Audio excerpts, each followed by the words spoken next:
they're looking for the quick fix, instant gratification tricks. They're sitting on the couch looking up pics of chicks with dicks, sitting on the couch with chicks watching Netflix. So I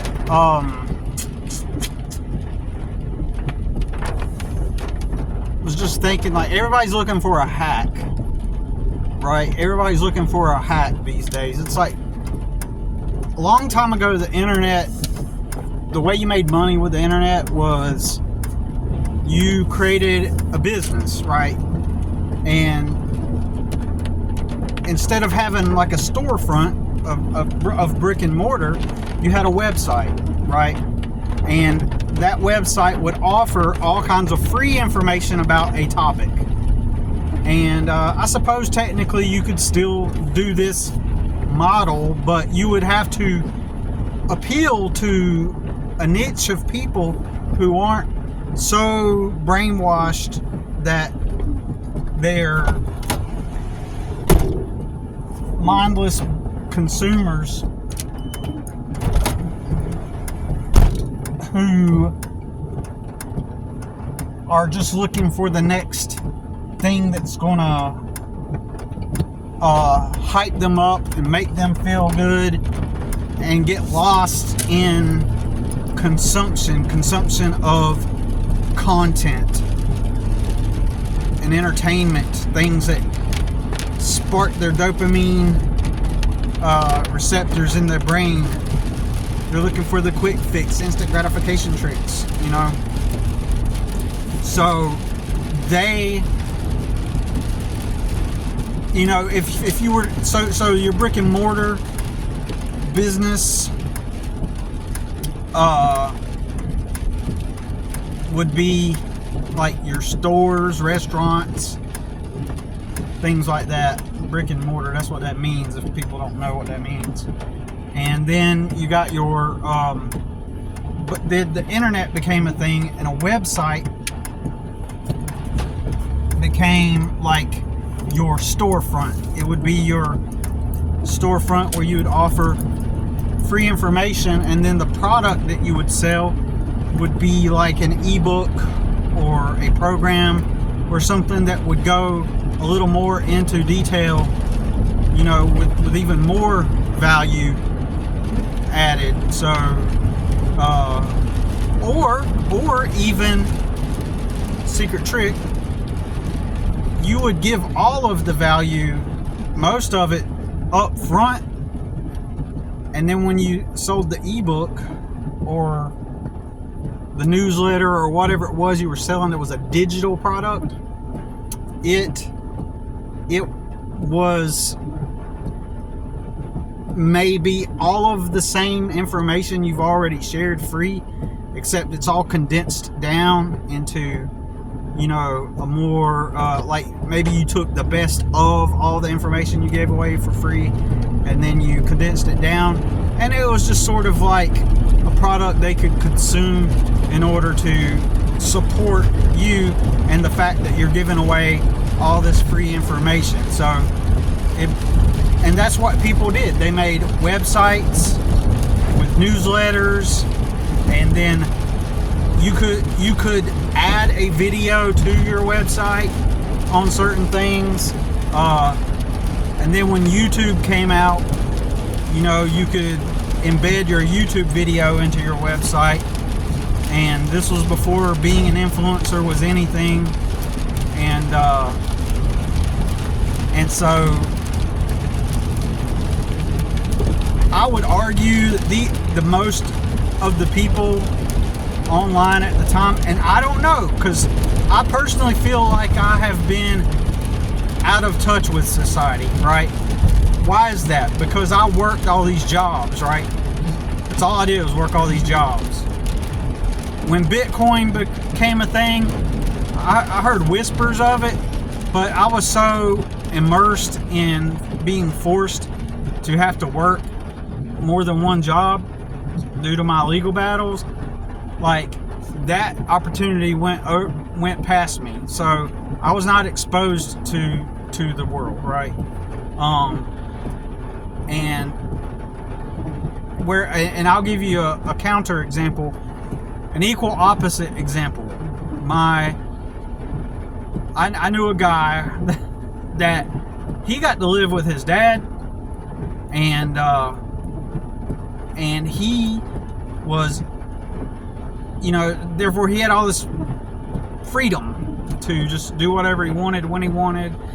When he got a job at a lawnmower repair shop, just like I did,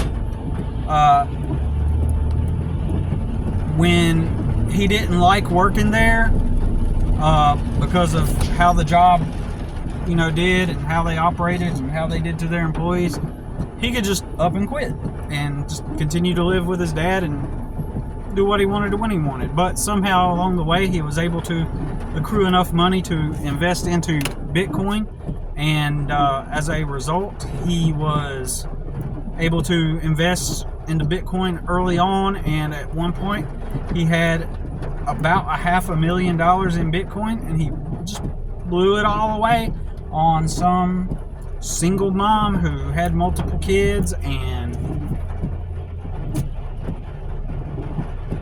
it's crazy to me. I know I'm going off topic here already, but it is so insane to me, all these people that just live in the life of luxury, living the life of privilege, where everything's just stability. They've got all the stability that they need, and they have the ability to make something of themselves. And they got the freedom to do it, right? And they just blow it all away. Like they have been given what I have been aiming to achieve, the base level, even just the base level, all of my adult life, ever since I was 17 and kicked out into the real world because my mom and dad did not support me. They did not take care of me. They did not parent me. They were just a couple of people who just had some kids, right? And then when it's time for me to go out in the real world, no preparation, no money, virtually became homeless near instantaneously. Almost. It's kind of an odd situation. But then people like that, they just got it handed to them, and then they blow it. They don't do anything with it, or they blow it, right? That's insanity. Like, I dream of having the ability to go live somewhere where I'm not responsible for anything, and I could just live there and save and plan my life out and move forward, right? I've always dreamed of that, having that opportunity. And I've worked hard. I've worked the jobs that most people will not take. I've taken the jobs that society will give a poor person. The jobs that society will give to a poor person that has nothing and has nobody, no people to support him, no connections, no education. I took those jobs that society gives to the poor folks. The janitor, the cleaning out porta-johns, the entry-level wage jobs, like being a porter at a warehouse around all the privileged people who have been handed a life, and they are maintaining the life they have been handed. And I was willing to take the jobs, that whatever I could get, to make as stepping stones to a better future. And then I look around me and I see everybody just blowing their money. Even the ones that appear stable, they're getting it all on credit. They're buying all the boats, the jet skis on credit. And so technically they're not even buying them, right? In reality, they are in debt and looking for the quick fix. They're looking for the quick fix. Instant gratification tricks are sitting on the couch looking up pics of chicks with dicks to get their kicks. I'm sitting on the couch with chicks watching Netflix. So that's insane. So back in the internet days, whenever there was no such thing as an influencer, I did not have exposure to the internet like it felt like the internet was how do I explain it? it felt like the internet was like this thing that was like a secret, right? And only a few people knew about it. That's what it felt like. But perhaps everybody else was all on the internet too, like I was. Like maybe everybody was on the internet, and I was just unaware of this. But it feels like, and it seems like, only a small few were on the internet at the time, and it feels like, and it seems like, at least in my bubble, maybe not in your bubble. Maybe everybody knew about I know that everybody knew about the internet. We were all taught it in school and stuff, right? I knew that.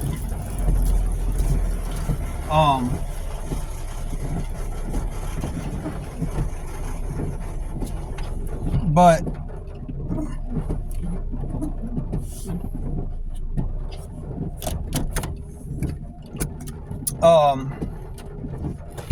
yeah, so, but in my bubble, in my sphere, my realm, no one seen what was coming. I seen the internet coming. I seen it arriving to what it is today, but it seems like nobody around me comprehend what it was leading to. No one seen it, and maybe because they didn't really need to. No one seen it as like, this is leverage. This is how I can get free, right? I don't have to have a boss. I can be free. No, it seemed like nobody in my bubble seen it that way. They were all just, it was like, okay, I'll give you an example. Whenever I was in middle school and we got to mess around with the computers, it was typing class. I had a whole class to learn how to type, right? That was the entire class. And so we learned how to use the computer, and we learned how to type. And when we were done with our work, if you were to walk in the back of the classroom, you would see green screens on all of the computers with playing cards images on the computer. And everybody would be playing solitaire. Everybody. Like literally every single computer. And then I was on the very first computer in the front of the room. And my teacher called me out. She goes, "Oh, we got an artist in the room." Have you ever had that experience where all of your life you have been singled out? And I don't mean like in a neither positive or negative way. I'm just saying it can be positive at sometimes. It can be negative depending on the situation.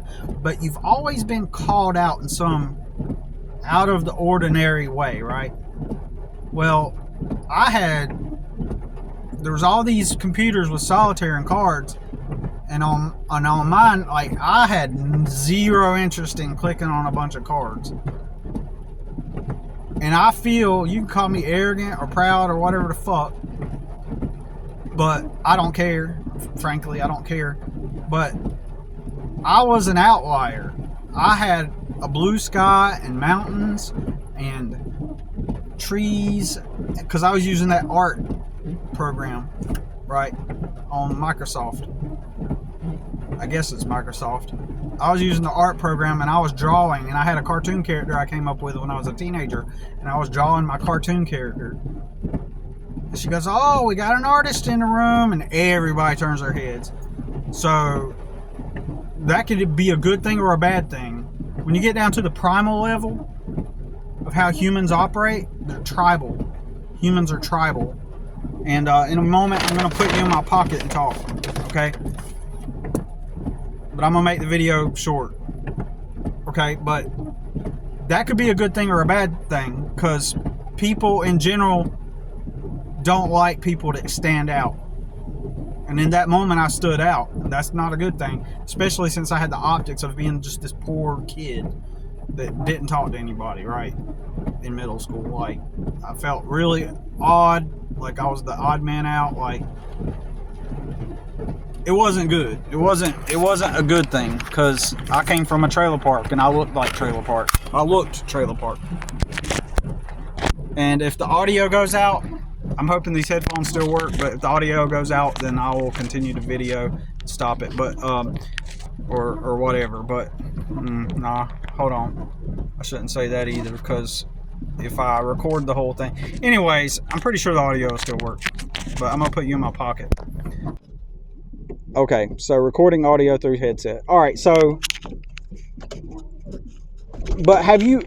I wanna ask you this, but first let me say, like, again, like, tribal humans are generally tribal in nature, and they don't like people to stand out and be different, and that leaves you vulnerable to attack, for one. And number two, have you ever been, like I was about to say, the type of person who most of your life you've always been singled out, like, where in different ways it's usually some kind of anomalous sort of circumstance, just like that teacher, she called me out, and I just happened to be the artist in the room, like, so that's what I'm talking about. That's one of the weird things about, one of the things that has always happened to me, these weird experiences where I get singled out in some way, and that's a tell right there. If you have had that experience a lot, I'm not talking about every now and then or on occasion, I'm talking about if you've had that experience a lot, have you noticed it? Have you noticed that you have these experiences like that where it's kind of obvious that you're kind of like the odd one? Like, because there's a lot of people out there who think that they're like the odd one, and they will label themselves as weird, they will label themselves as this or that, but in reality, their whole, like, everything they do is pretty normal and conformist, you know. So anyways, about to get inside. So people today are looking for hacks. They're looking for quick fix means to make money on the internet. And back in the day, like, it seemed to me in my bubble that people were not actually on the internet all that much, except to, pretty much like today, just to be entertained, to pretty much simply to be entertained and to distract themselves from reality, or better said, like, they didn't see the internet as a tool to get out of their reality. Instead, the first thing they did was to look and see how they can be stimulated, even back then. And it felt like there was only a small amount of people who were, like, intelligent, like, and they were trying to find ways to make money. They were trying to find ways to improve their life. It just seems like that. I don't know. And so I guess if life has already been handed to you, like, there's really no, like, need to try to escape it, right? If everything's just in general okay for you, your mindset is survival mode. Your mindset is survival mode. So you're not looking for tools to reality. You're looking for tools from your reality and stuff. I don't know. I just see people looking for the quick fix because they're trying to make money. They're trying to kind of hack to a way from the system in order to make money online, and it's like become an influencer. And so people are, that's what they're trying to do. They're trying to get famous, right? They're not looking to, like,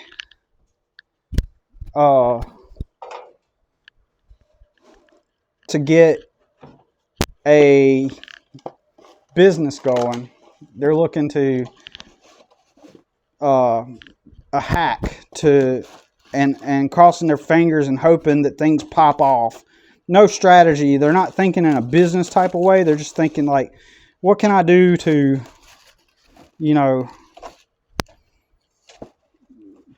instant gratification. I don't know.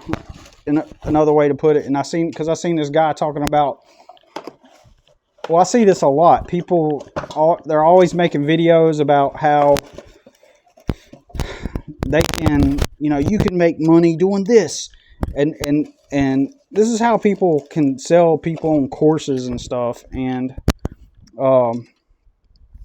easily persuade them into buying these courses that don't really end up, doing anything for you other than simply making you spend money, and they're appealing to the masses. They're feeding the masses the quick fix, instant gratification tricks, because it's easy to do if everybody's gullible enough to buy into it, and they make these quick fix videos to make people feel good, so that they end up investing time into their video and money, and so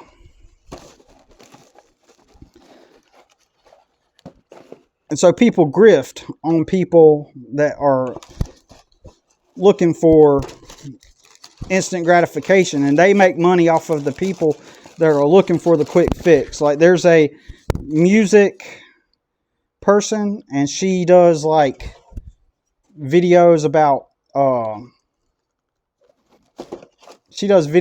music and like how to become a successful artist. And she talks about like, oh, I had all these songs downloaded and people bought all my music and all this stuff. But in reality, she's not teaching these people how to actually make money off of their music. She sells courses. Teaches people how to create and sell courses, repeat the same process she is doing. So she's a grifter. She's got all these programs. Oh, you can be a full-time artist. Look at me, I'm a full-time artist. I work from home.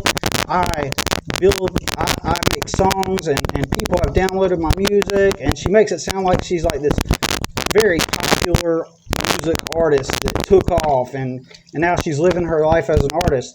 But when you buy her program, I guarantee you go buy her program on how to become a successful music artist, and she's going to throw some logical, rational stuff here and there, some general stuff about the music industry, but ultimately she's going to tell you to sell to artists and get them to buy her program, to buy their program. So that would look like this. If I bought her program, she would tell me, get on a video like you are now and tell them, look, I've got a way for artists, y'all can make money. And then they buy my course. So it kind of acts like a pyramid scheme. Like, people are so addicted to the quick fix, they're easily gullible, and they'll buy into it because everybody's looking for hacks. And then in instances like my relative who went famous on the internet overnight, what happens is people will, whether you know them personally or not, people will see people that go viral. And so in their minds, they're thinking, oh, well, viral too. Like, oh man, and they're hoping that something goes viral. And so they're all looking for the hacks and the quick fixes. And in my opinion, those of us that strategically start businesses, if you want to make money online using the internet, the internet is just a digital version of a brick and mortar business. So that's why there's nothing wrong with making money on the internet and creating businesses to sell products. That would be like questioning like a grocery store. Like, anybody can I could open up a grocery store. You could open it. We could all get together and go rent a building and put it together and make a grocery store out of it, right? Just because it's a big box chain, grocery store like Publix or Kroger's. We don't have Kroger's around here, or Winn-Dixie or Food Line or Bilo or, whatever. Just because those exist, they're not like the grocery store authorities, right? Those are just businesses that have been in business way longer than than someone just starting out, right? Aldi,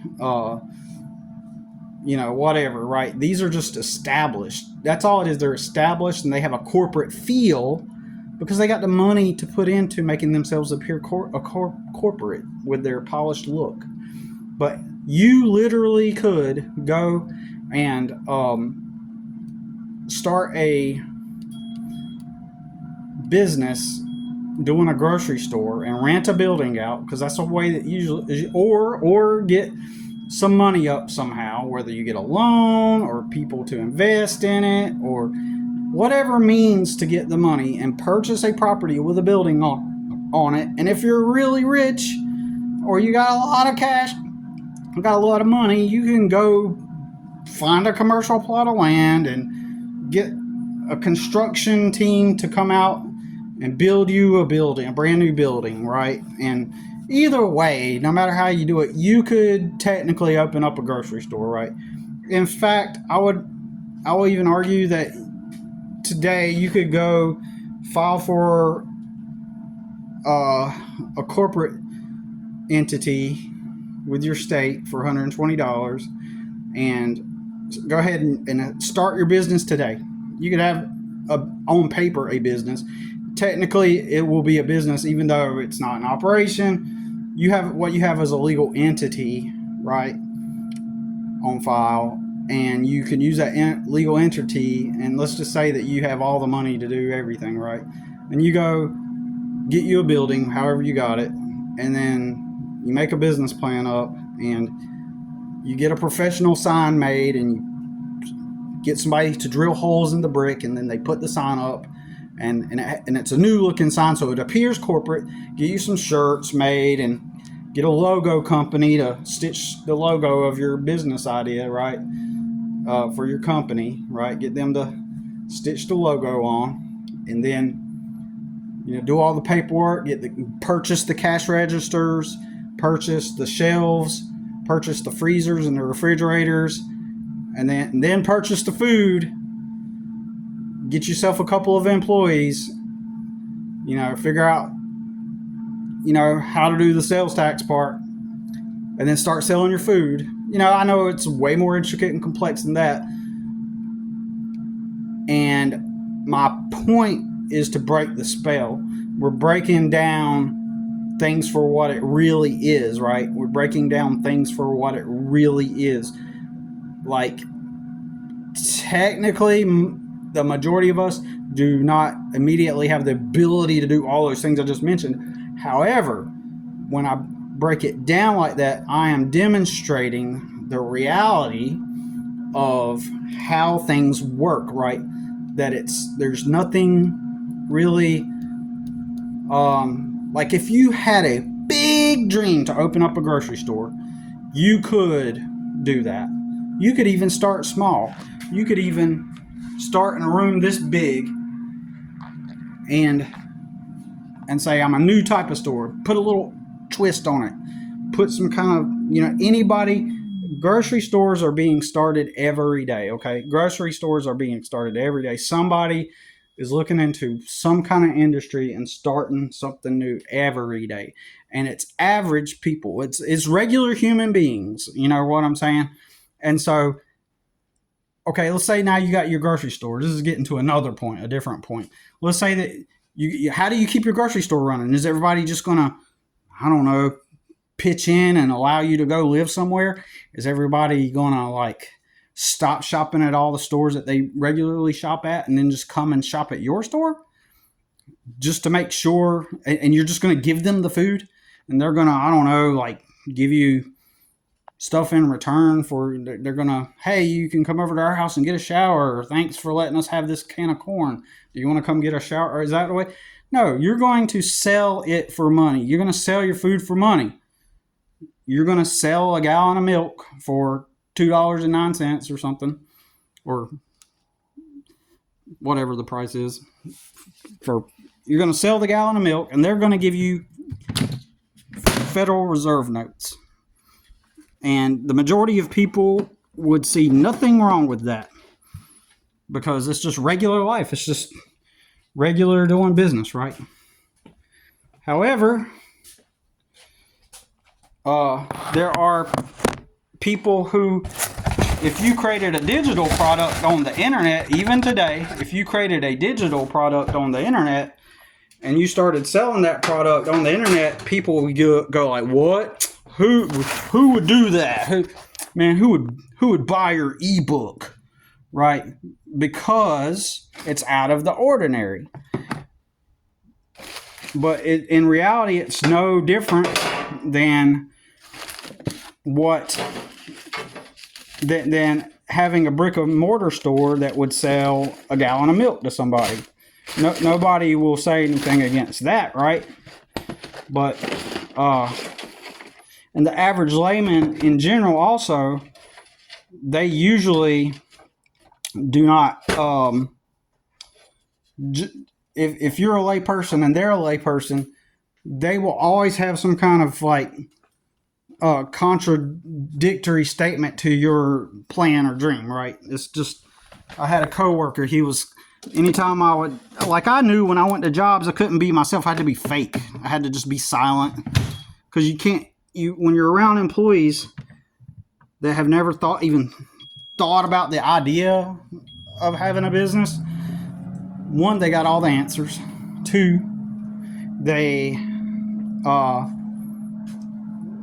got all the answers. They know how to do everything, and they've got all the wisdom and the knowledge. Well, businesses are risky. Well, they're going to get you in those taxes. Blah blah blah blah blah blah blah blah blah blah. And then they're going to like try to challenge the morality of you thinking that you're going to get money by doing a thing, like, and so well, what are you going to do? What's the alternative? If you're not going to do that yourself, for example, me, if I'm going to go, let's just keep it simple, mow someone's lawn, should I just do it for free and let them have a house and let them be able to enjoy life, but I don't get anything out of it? No. That's why I'm going to charge them money for mowing their lawn, because I think it's fair that I ought to get something out of that. It's an equal agreement, an equal exchange, right? So,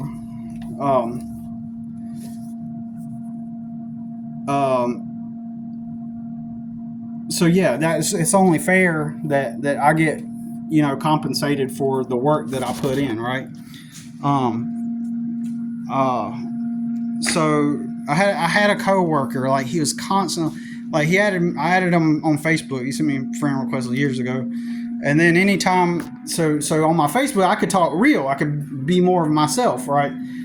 And every single time I would post something about working for myself, he always had something contrary to say, like, well, if you do that, then, there's no way, blah, blah, blah. Like, always these contradictory elements, like, but it's okay, like, okay, so I shouldn't do that. I shouldn't go do my own thing. I shouldn't do my own landscaping, because I'm just Billy, right? Who do I think I am, right? And yet, but it's okay for the boss of that landscaping company that just drove down the road right here in that landscaping truck and their trailer and their mowers and their equipment. It's okay for him to do it and me to go help him do it, and he give me a little bit of money while he gets to earn all the money and gets a nice house to live in and gets to spend time with his family as a result. And but if I do it, then there's this unspoken rule that there's these ambiguous authorities that have to grant people permission to do certain things, and they're the, but if it's you, then no, you can't do that anyway. So I don't know. I'm just, but anyways, kind of going all over the place. But back then, it's on the internet. It seemed like nobody. It seemed, well, I'm sure there were probably more people than I experienced being on the internet. I'm sure there were tons of more people on the internet than I perceive, but it seemed like back then all the smart people were on the internet and all the stupid people weren't. But now it's like this movie scene in Idiocracy. There's this scene where it shows a doctor and he's talking about how, yeah, with the advancement in technology, because all the smart people are improving the technology, and as a byproduct, that great enhanced technology improves the lives of all the stupid people. So then the smart people are outnumbered by the stupid people, right? And so when that redneck's son who plays on the football team gets impaled through his butt through some kind of stupid accident where he was screwing off and acted stupid, the smart people, and this whole time he's been screwing all the girls, and they've been having his babies, and they're like multiplying and multiplying and multiplying and multiplying, and the number of stupidity, the numbers of the stupid people have grown and grown and grown to the point to where they far outnumber the smart people. So what I'm getting at is, once it's gotten to the point to where they have far outnumbered the smart people are, in effect, what they're doing is they are making the world better. Is inadvertently the word? Like, paradoxically, they are making the world worse, because they are actually making the world worse because the technology is making it easier for stupid people to thrive. And so I guess my analogy here is the internet. Like, over time, now we've got the ability to make videos. We've got the ability to do all these things. It's become so much easier and easier and easier over time that now all the stupid people have arrived on the internet. And now the stupid people pretty much have taken over the internet, in other words, right? And that's what makes it insane, the fact that all the stupid people have taken over.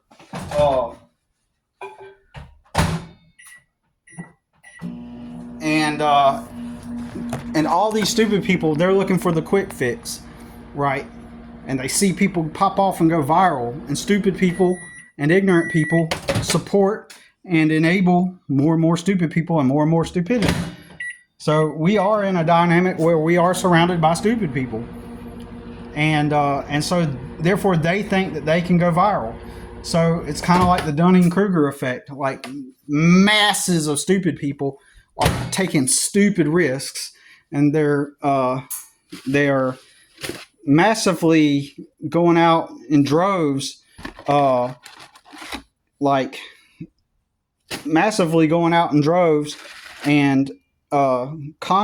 effectively conquering the internet, and outnumbering the smart people. And they have basically taken over. And so once they see one person goes viral, or they know them personally or not, they think that they're going to go viral. So then you got masses of stupid people trying to do the same thing. And then, per probability, a large number of them will actually go viral and become famous out of just random probability, right? And so this encourages the rest of them to go, oh, well, he did it, and I can do it.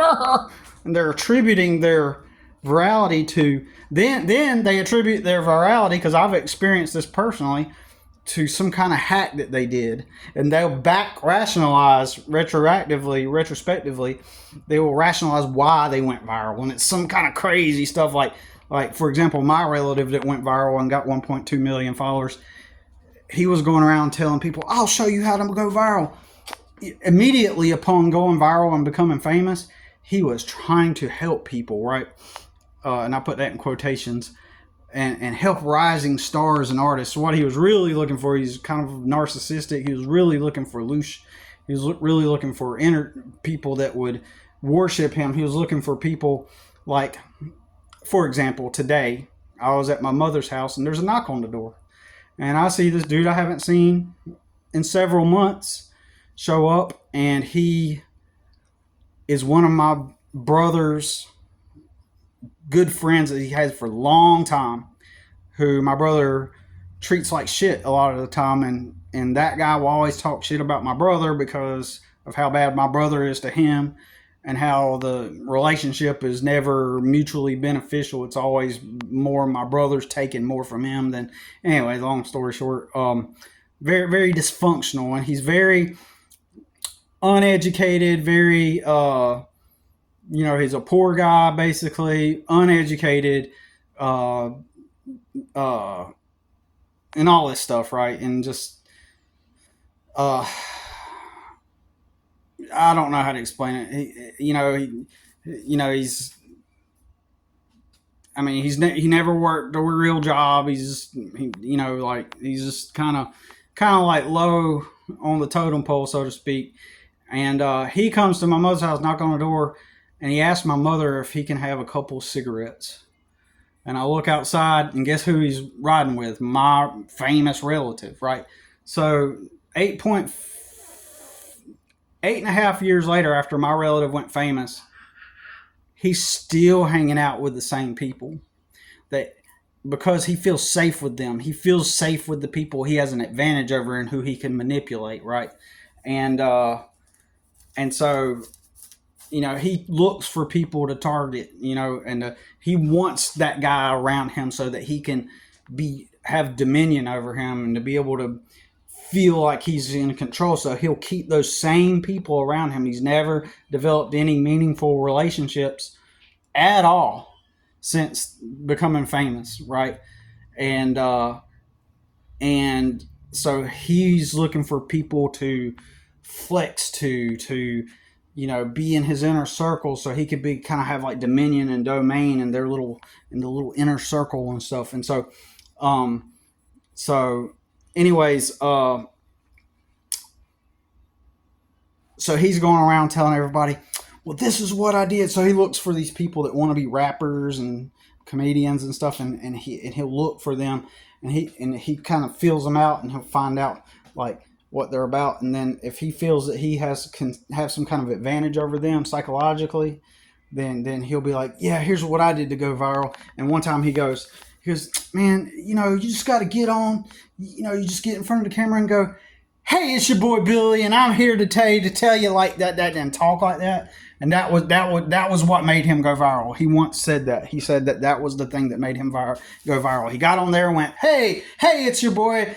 Man, you just gotta jump in there and be like, hey, it's your boy Billy, and I'm here today, and I'm gonna tell you about how the internet used to be full of smart people who made money off of websites, and you too can do it, and times have changed, and he was basically saying that you have to like you talk like that and then you'll go viral, right? And so he's said tons of stuff and backtracked and attributed retroactive. It's like retroactive causality, like or no, like it's a retroactive. Like he's attributed certain hacks to why he became famous, when in reality, to go viral literally means something that happens on its own. So he didn't make himself go viral. It was an accident. To put it in simple terms, the majority of times people go viral, it's just the right conditions at the right day, the right time, right political climate, the right collective emotions on that day, the temperature of how people feel collectively. And if you just happen to be at the right place at the right time, when everything's all aligned in that moment, where conditions are ripe for whatever you do in that very moment, and you do it, and the thing is, you could never tell when these moments are, and you do the thing, and then you go viral because it's beyond your control. And so all these stupid people, they think that they're going to go viral, and so masses of them do. So probability shows that eventually some of them will, and so they're all trying to copy each other, and they're all trying to go viral. That's why all the rappers copy each other. Well, that's kind of traditional, right? Like most rappers kind of borrow off of whatever's trending. That's always been a thing, but still, it's like on hyperdrive where make the sounds, make the same sounds, make the same things, and everybody's just trying to copy. Everybody's going, if you could be stupid, if you just be like act stupid or act crazy. So stupid people are chasing stupid people far outnumber smart people on the internet. But anyways, in my opinion, I'm not here to try to tell you how to do anything. I'm just telling you that everybody is looking for quick fix hacks nowadays. You know, everybody's looking for a hack, but nobody's trying to do a long-term game and start a business and offer some value to everybody. I don't know. I'm just speaking my mind. But anyways, got to finish preparing dinner and appreciate you listening.